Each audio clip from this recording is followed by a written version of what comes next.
Hello everyone, I hope you all are fit and fine. So today this is the last video of our first chapter of civics and the name of the chapter is on equality. So in this chapter earlier we have read about the topics related to the differences made with the people according to their caste, according to their religions, and what are the various steps that government has taken in order to implement equality among various people. सो बेटे इसमें हमने mid day meal के बारे में पिछली video में read किया था and today we are starting from page number 11 last paragraph. यहाँ से हम स्टार्ट करते हैं. While government programs play an important role in increasing equality of opportunity, there is much that still needs to be done. तो हालांकि बेटे हमने जैसे पढ़ा था अपनी पिछली वीडियो में कि गवर्नमेंट ने मिड डे मील स्कीम शुरू कर रखी है और भी बहुत सारी ऐसी स्कीम्स टाइम टू टाइम शुरू की जाती हैं जिससे कि लोगों को इक्वालिटी प्रोवाइड की जा सके. लेकिन ये सिर्फ गवर्नमेंट का ही काम नहीं है. हालांकि गवर्नमेंट तो ये वर्क कर ही रही है, लेकिन गवर्नमेंट से अलग भी बहुत कुछ करने की ज़रूरत है. While the midday meal program has helped increase the enrollment and attendance of poor children in school, there continues to be big differences in our country between schools that the rich attend and those that the poor attend. तो हालांकि बेटे जो mid day meal है उसकी वजह से बहुत सारे पुअर बच्चे जो हैं वो स्कूल्स में आने लगे हैं, उनकी अटेंडेंस बढ़ गई है. लेकिन फिर विदेश में ऐसे स्कूल्स भी हैं जहाँ पर अमीरों के बच्चे जाते हैं. तो उन स्कूलों से बहुत अलग हैं ये स्कूल्स जहाँ पर गरीब के बच्चे पढ़ते हैं. तो ये डिफरेंसेस तो हमारे समाज में अभी भी अवेलेबल हैं. Even today there are several schools in the country in which Dalit children like Om Prakash Valmiki are discriminated against and treated unequally. तो ऐसे आज भी देश में बहुत सारे स्कूल हैं जहाँ पे ओम प्रकाश वाल्मीकि जैसे दलित बच्चे जो हैं उनके साथ भेदभाव या असमानता का व्यवहार किया जाता है. These children are forced into unequal situations in which their dignity is not respected. This is because people refuse to think of them as equal even though the law requires it. तो क्या है बेटे कि इस तरह के जो schools खुले हैं तो आज भी ऐसे बहुत सारे देश में स्कूल हैं जो इनइक्वालिटी जहाँ पर बच्चे इनइक्वालिटी को फॉलो करते हैं. तो इन बच्चों के साथ ऐसी जो इनइक्वालिटीज़ सिचुएशंस में जो इनको धकेला जाता है उनकी वजह से इनके सम्मान की रक्षा नहीं हो पा रही है. और ऐसा इसलिए होता है क्योंकि कानून जो है वो बन जाने के बाद लोग उन्हें समान समझने से इनकार कर देते हैं. क्यों कहीं ना कहीं लोगों की जो मानसिकता है वो उनको इक्वल नहीं मान पाती है. तो इसीलिए ऐसी चीज़ें होती हैं. So one of the main reasons for this is that the attitude changes very slowly. हमारा जो दृष्टिकोण है सबसे बड़ा रीज़न क्या है बेटे, इसका जो प्रमुख रीज़न है वो क्या है कि जो हमारा एटीट्यूड है वो धीरे धीरे चेंज होता है. हमारा जो दृष्टिकोण है जिस नज़रिए से हम लोगों को देखते हैं वो धीरे धीरे चेंज होता है. Even though persons are aware that discrimination is against the law, they continue to treat people unequally on the basis of their caste, religion, disability, economic status and because they are women. तो हालांकि बेटे बहुत सभी लोगों को ये पता है कि भेदभाव करना का जो व्यवहार है उनका वो कानून के खिलाफ है, लेकिन फिर भी वो जाति के नाम पे, धर्म के नाम पे या फिर उनकी जो फाइनेंशियल कंडीशन होती हैं उनके नाम पे या फिर कोई मेन है या विमेन है, इन बेसिस पे लोगों के साथ इनइक्वालिटी का व्यवहार करते हैं. It is only when people begin to believe that no one is inferior and that no one is inferior and that every person deserves to be treated with dignity. तो हालांकि बेटे ये तभी पॉसिबल है जब सभी लोग ये सोचें कि जो जिन भी लोगों के साथ हम बातचीत कर रहे हैं सभी की कोई सेल्फ रिस्पेक्ट है और वो दूसरे लोगों से किसी भी चीज़ में कम नहीं है. तो इसीलिए उनको भी सम्मानजनक व्यवहार देने की ज़रूरत है. Establishing equality in a democratic society is a continuous struggle and one in which individual as well as various communities in India contribute to, and you will read more about this in the book. तो हालांकि बेटे कोई democratic समाज जो होता है वहाँ पर इक्वालिटी स्थापित करना एक बहुत मुश्किल बात है, क्योंकि वहाँ के जो लोग हैं या वहाँ का जो समाज है वो उसमें सहयोग नहीं देता है। तो हम इस बुक में इसी चीज़ के बारे में और ज़्यादा रीड करेंगे। Now the next topic is issues of equality in other democracies. मतलब कि बाकी के जो लोकतंत्र हैं या बाकी की जो डेमोक्रेटिक कंट्रीज़ हैं वहाँ पर भी ऐसे इश्यूज़ होते हैं या नहीं, हम उसके बारे में रीड कर रहे हैं। So let us start. You are probably wondering whether India is the only democratic country in which there is inequality and where the struggle for equality continues to exist. तो शायद आप सोच रहे होंगे बेटे कि जो भारत एक ऐसी कंट्री है जहाँ पर इनइक्वालिटी फॉलो की जाती है, लेकिन जहाँ मतलब संसार में ऐसी और भी बहुत ज़्यादा कंट्रीज़ हैं जहाँ पर ऐसी इनइक्वालिटीज़ फॉलो की जाती हैं।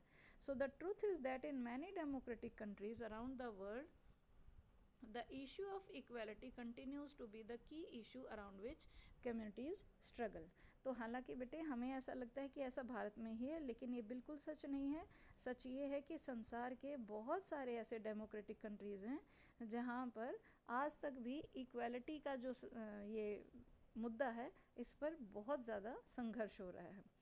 For example, in the United States of America, the African Americans whose ancestors were the slaves who were brought over from Africa continue to describe their lives today as largely unequal. This despite the fact that there was a movement in the late 1950s to push for equal rights for African Americans. तो बेटे यहाँ पे example के तौर पे हमें बताया गया है कि यूनाइटेड स्टेट्स ऑफ अमेरिका में जो ऐसे लोग हैं जिनके पूर्वज गुलाम थे और वो अफ्रीका से लाए गए थे, तो ऐसे लोगों को अफ्रीकी अमेरिकन बोला जाता है। वो आज भी अपने जीवन का जो मेन जो प्रॉब्लम वो देख रहे हैं वो क्या है, इनइक्वालिटी। हालांकि 1950 के लास्ट के डिकेड्स जो थे उनमें अफ्रीकी अमेरिकन जो थे उन्होंने समान अधिकार, इक्वल राइट्स पाने के लिए आंदोलन भी किए थे। और इससे पहले अफ्रीकी अमेरिकन जो थे उनके साथ यूएस में बहुत ज़्यादा, यूनाइटेड स्टेट्स में बहुत ज़्यादा इनइक्वालिटीज़ होती थी, तो इसीलिए उन्होंने ऐसा आंदोलन भी किया था। Prior to this African Americans were treated extremely unequally in the United States and denied equality through law. तो कहीं ना कहीं उनको ये यूनाइटेड स्टेट्स में जिन लोगों के साथ असमान व्यवहार किया जाता था उनके साथ कानून बनने के बाद भी उनको समान नहीं माना जाता था, मतलब इक्वल नहीं माना जाता था। For example, when traveling by bus, they either had to sit at the back of the bus or get up from their seat whenever a white person wished to sit. तो बेटे वहाँ पर इतने कड़े कानून थे कि अगर जो ब्लैक पर्सन है, जो अफ्रीकी अमेरिकन जिनका ब्लैक कलर होता था, अगर कोई ब्लैक पर्सन बैठा है पीछे, बस में चढ़ता है, तो फर्स्ट कंडीशन तो यही है कि वो बस के लास्ट सीटों पे बैठे। लेकिन फिर भी अगर वो बैठना चाहता है और अगर सपोज़ वो लास्ट पे भी बैठा है और वहाँ पर भी किसी वाइट पर्सन ने आके उनसे सीट मांग ली तो उनको वो सीट देनी पड़ेगी, मतलब उनको वहाँ से उठना पड़ेगा, ऐसा रूल बनाया गया था। रोज़ा parks was an African American women tired from a long day at work. She refused to give up her seat on a bus to a white man on 1st December 1955. तो रोज़ा parks नाम की एक महिला थी बेटे जो कि अफ्रीकी अमेरिकन थी और वो दिन भर काम करके इतने ज़्यादा थक जाती थी, बहुत ज़्यादा, तो उन्होंने क्या किया, बस में वो बैठी हुई थी तो किसी गोरे व्यक्ति ने उनसे सीट मांगी, तो हालांकि वो बहुत ज़्यादा थकी हुई थी तो इस वजह से उन्होंने सीट देने से मना कर दिया। और इसी बात पर दिसंबर 1955 में इसी बात पर बहुत ज़्यादा बड़ा इशू खड़ा हो गया था। सो her refusal that day started a huge agitation against the unequal ways in which African Americans were treated and which came to be known as civil rights movement. तो बेटे ये जो उन्होंने स्टेप लिया उस दिन कि उन्होंने अपनी सीट से उठने से मना कर दिया, इसकी वजह से अफ्रीकी अमेरिकनों के साथ जो इनइक्वालिटीज़ होती हैं उसको लेकर एक बहुत बड़ा आंदोलन शुरू हो गया था, बहुत बड़ी मूवमेंट शुरू हो गई थी जिसको हम सिविल राइट्स मूवमेंट के नाम से जानते हैं। सिविल का मतलब होता है नागरिक और राइट्स माने अधिकार, मूवमेंट माने आंदोलन, तो नागरिक अधिकार आंदोलन शुरू किया गया था। The Civil Rights Act of 1964 prohibited discrimination on the basis of race, religion और national origin.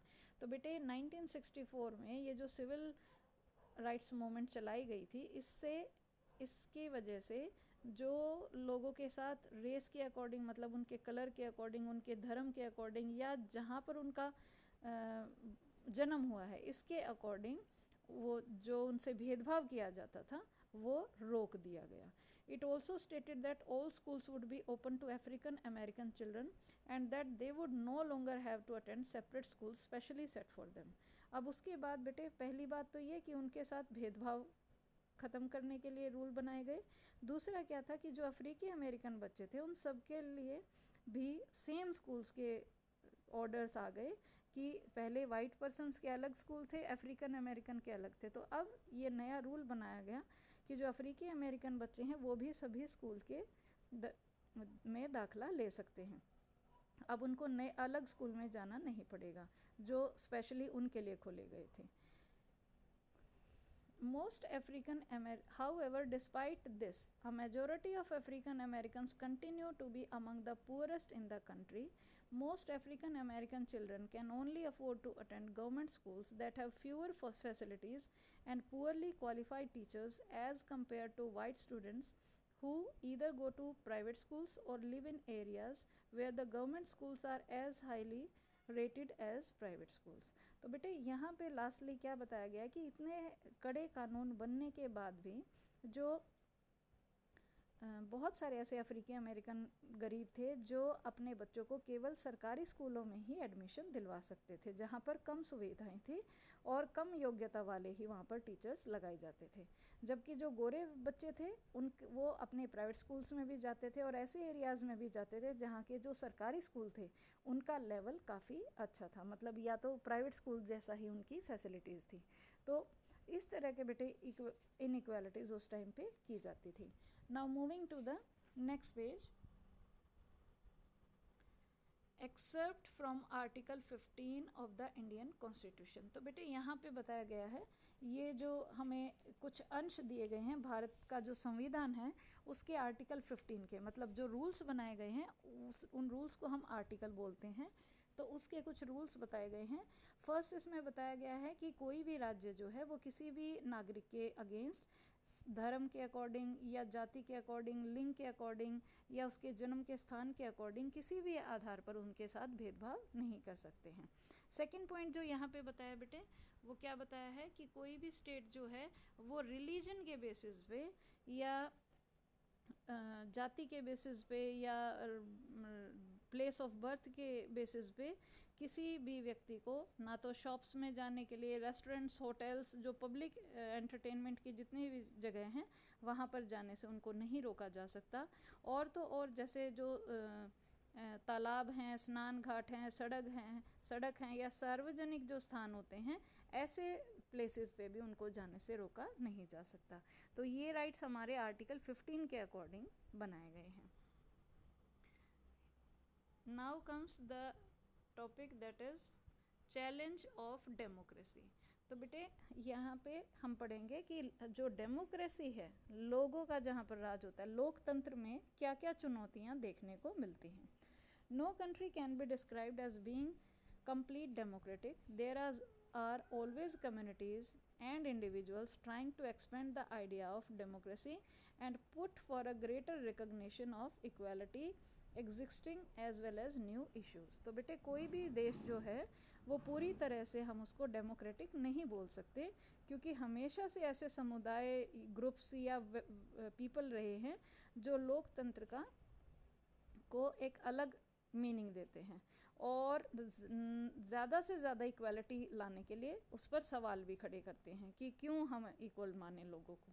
Central to this is the struggle for the recognition of all people as equal and for their dignity to be maintain. तो इसके सबसे important क्या है, ये struggle जो जहाँ पर व्यक्ति जो हैं उनको इक्वल माना जाता है या उनको इक्वालिटी देने की कोशिश की जाती है. In this book, you have read about how this issue of equality affect various aspects of our daily lives in democratic India. तो बेटे इस बुक में हमने रीड किया कि किस तरह से जो भारतीय लोकतंत्र है या इंडियन डेमोक्रेसी है वो हमारा जो डेली जो रूटीन है उसमें हमें किस तरह से अलग अलग पहलुओं पे इक्वालिटी प्रोवाइड करने की कोशिश करती है हमारी government. As you read these chapters, think about when the equality of all persons and their being able maintain their dignity is upheld. तो बेटे इन ये जो चैप्टर्स हम रीड कर रहे हैं तो इनको पढ़ते हुए हमें ये विचार करना चाहिए कि क्या सब जो व्यक्ति हैं उनकी समानता और उनका जो आत्मसम्मान ऊंचा रखने की जो भावना है क्या लोग उसको स्वीकार कर रहे हैं या नहीं स्वीकार कर रहे हैं. तो बेटे ये कुछ इम्पोर्टेंट थिंग्स थी जो हमने इस चैप्टर में रीड करी कि किस तरह से हमारी गवर्नमेंट हमारी इक्वालिटी को लेके कितने ज़्यादा अवेयर है और वो कितने ज़्यादा कोशिश करती हैं ताकि सभी लोगों को इक्वालिटी प्रोवाइड की जा सके. So I hope bete all of you have understood the chapter well. So we will meet with the new video of our next chapter. Till then, take care and have a nice day.